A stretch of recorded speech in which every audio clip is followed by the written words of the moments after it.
విద్యుత్ అక్రమాలపై వేసిన జ్యుడిషియల్ కమిషన్ను కేసీఆర్ వ్యతిరేకించడాన్ని తప్పుపట్టారు విద్యుత్ రంగ నిపుణులు తిమ్మారెడ్డి. భద్రాద్రి ప్లాంట్ నిర్మాణం ప్లాన్ సరిగా లేకపోవడంతో ప్రభుత్వానికి భారీగా అవసరమైన ఖర్చు పెరిగిందన్నారు. ఛత్తీస్గఢ్ జెన్కోతో పీపీఏ చేసుకోకుండా అక్కడి డిస్కంలతో విద్యుత్ కొనుగోలు చేశారంటున్న విద్యుత్ రంగ నిపుణులు తిమ్మారెడ్డితో సదానందం ఫేస్ టు ఫేస్. గత ప్రభుత్వ హయాంలో ఇటు విద్యుత్ కొనుగోలులో దీంతో పాటు ప్రాజెక్ట్ నిర్మాణంలో అవకతవకలు జరిగాయంటూ కాంగ్రెస్ ప్రభుత్వం ఒక జ్యుడిషియరీ కమిషన్ ఏర్పాటు చేసింది. సో ఈ జ్యుడిషియరీ కమిషన్ ఎంక్వైరీ చేస్తూనే మాజీ సీఎంగా ఉన్నటువంటి కేసీఆర్ని తన రిప్లై ఇవ్వాలంటూ కూడా కోరింది. సో దీనిపైన నిన్న కేసీఆర్ 12 పేజీల రిప్లైని ఇటు జ్యుడిషియరీ కమిషన్కి ఇస్తూ దానిలో అసలు జ్యుడిషియరీ కమిషన్దే తప్పు, కమిషన్ ఏర్పాటు చేయడమే తప్పు, ఈ కమిషన్కి చైర్మన్గా ఉన్నటువంటి జస్టిస్ నరసింహారెడ్డి పదవి నుండి వెళ్ళిపోవాలంటూ కూడా నిన్న తన లెటర్లో పూర్తి సారాంశంగా పేర్కొన్నాడు. సో దీనిపైన ప్రస్తుతానికైతే చర్చ జరుగుతుంది. ఎందుకంటే ఒక జ్యుడిషియరీ కమిషన్ క్వశ్చన్స్ అడిగినప్పుడు దానికి రిప్లై ఇవ్వకుండా అసలు కమిషనే తప్పు పట్టడం ఎలా అంటూ కూడా ఒక చర్చ సాగుతుంది. సో దీనిపైన మనతో మాట్లాడడానికి విద్యుత్ రంగ నిపుణులు మనతో ఉన్నారు. సార్ చెప్పండి సార్, నిన్న కేసీఆర్ 12 పేజీలతోటి ఒక లెటర్ కమిషన్కి రిప్లై ఇచ్చాడు. సో దీనిపైన మీ రెస్పాన్స్ ఏంటి, ఏమంటారు? ఛత్తీస్గఢ్ నుంచి పవర్ ఒప్పందం కానీ లేకుంటే భద్రాద్రి పవర్ ప్లాంట్ కానీ యాదాద్రి పవర్ ప్లాంట్ కానీ అప్పుడున్న పరిస్థితులకు ఏ విధమైన సొల్యూషన్ కాదు. కానీ అది చూస్తే ఆ సమయం లోపలే అప్పుడే ఆల్రెడీ కాంగ్రెస్ హయాంలో ప్రారంభించిన కొన్ని విద్యుత్ కేంద్రాల యొక్క నిర్మాణం సాగుతున్నదంట. ఇటు సింగరేణి పవర్ ప్లాంట్ 1200 మెగావాట్ల సామర్థ్యం పవర్ ప్లాంట్ కానీ, అట్లాగే కాకతీయ పవర్ ప్లాంట్ కానీ, అట్లాగే జూరాల హైడల్ పవర్ ప్లాంట్ కానీ వీటి నిర్మాణం సాగుతున్నాయి. అవే త్వరగా వాటి నిర్మాణం కంప్లీట్ అయిపోయి 2015-16 సంవత్సరం అంటే అక్కడ ఉత్పత్తి ప్రారంభమైంది.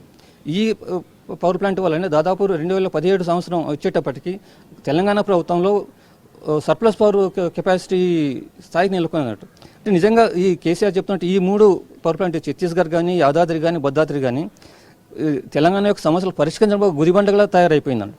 సో ఇప్పుడు ఈఆర్సీ ఇచ్చిన తీర్పులను దానిపైన విచారణ చేయడం కానీ లేకపోతే ఆ కమిషన్ ఇచ్చిన తీర్పులపైన ఎలాంటి జ్యుడిషియరీ కమిషన్ వేయడమే తప్పు. ఇప్పుడు ఈ కమిషన్ అంతా కూడా చట్టబద్ధంగా ఉండదు, కేవలం గత బీఆర్ఎస్ ప్రభుత్వాన్ని విమర్శించడానికి ఈ కమిషన్ ఏర్పాటు చేశారని అటు బీఆర్ఎస్ అధినేత కేసీఆర్ అంటున్నారు. సో దీనిపైన మీరేమంటారు? కమిషనర్ ఆఫ్ ఎంక్వైరీ యాక్ట్ చట్టం ప్రకారం ఇవి భద్రాద్రి కానీ యాదాద్రి కానీ అవి రాష్ట్ర ప్రభుత్వం యొక్క జెన్కో నిర్ణయిస్తుంది కాబట్టి అందులో కొన్ని సమస్యలు వచ్చాయి కాబట్టి వాటిని ఎంక్వైరీ చేయడం కోసం కమిషన్ పెట్టారు. అంతేగాని ఈ తెలంగాణ రెగ్యులేటరీ కమిషన్ యొక్క నిర్ణయాలను అసెస్ చేయడం కోసం కాదు.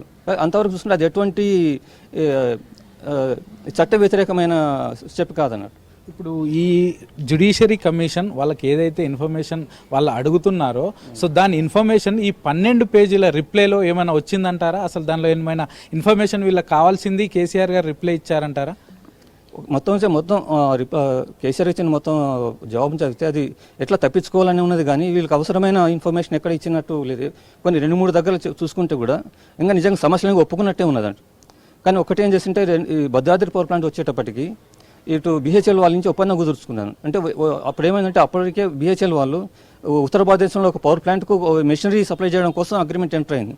కానీ అప్పుడున్న సుప్రీంకోర్టు ఆ కంపెనీకి సంబంధించిన కోల్ అలొకేషన్ క్యాన్సిల్ చేయడం ద్వారా అక్కడ వాళ్ళు ఉత్తర భారతదేశంలో ప్రైవేట్ కంపెనీ వాళ్ళు విద్యుత్ కేంద్రాన్ని స్థాపించలేకపోయారు. కాబట్టి ఆ మెషినరీ అంతా బిహెచ్ఎల్ దగ్గర అట్లాగే ఉన్నది.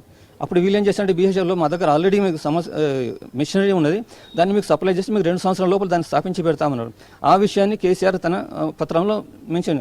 కానీ అక్కడ సమస్య వచ్చింది అన్నట్టు. అంటే దాదాపు 2006-7 సంవత్సరంలో ఫ్యాబ్రికేట్ చేసిన మెషినరీని 2015-16 సంవత్సరంలో తీసుకొచ్చి లొకేషన్ దగ్గర పెట్టారు.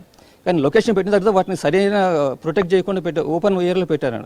దానివల్ల ఇప్పుడు 2020 సంవత్సరం నుంచి భద్రాద్రి కేంద్రంలో ఉత్పత్తి ప్రారంభమైనా కానీ ఆ మెషినరీ సరిగా లేకపోవడం వల్ల చాలా సమస్యలు ఫేస్ చేస్తున్నాడు.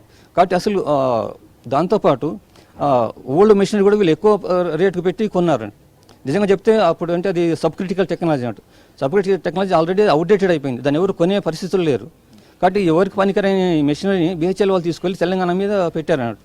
కానీ నిజంగా అది తక్కువ రేటు కొనడం పోయి వీళ్ళు ఇంకా ఎక్కువ రేటు కొన్నారు. అటు ఖర్చు పరంగా కూడా అది ఈ తెలంగాణ మీద భారం.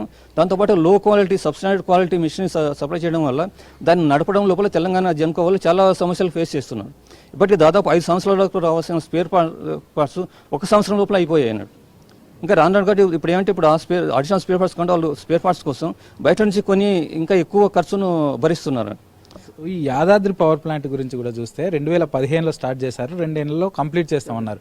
కానీ ఆ తర్వాత ఇప్పుడు నిన్న ఇచ్చిన రిప్లైలో కరోనా రావడం వల్ల అది లేట్ అయింది అంతే తప్ప మేము కావాలని చేయలేదు అంటున్నారు. సో దీన్ని సమర్థించుకోవాలని చూస్తున్నారు. సో దీన్ని మీరేలా చూస్తారు?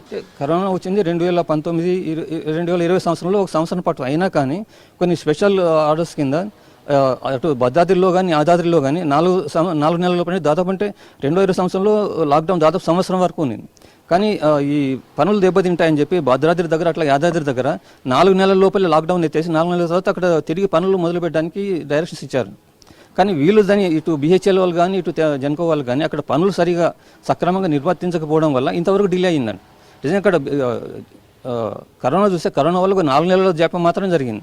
కానీ ఇప్పుడు జాప్యం 4 సంవత్సరాలు దాటి ఉండదు అన్నట్టు.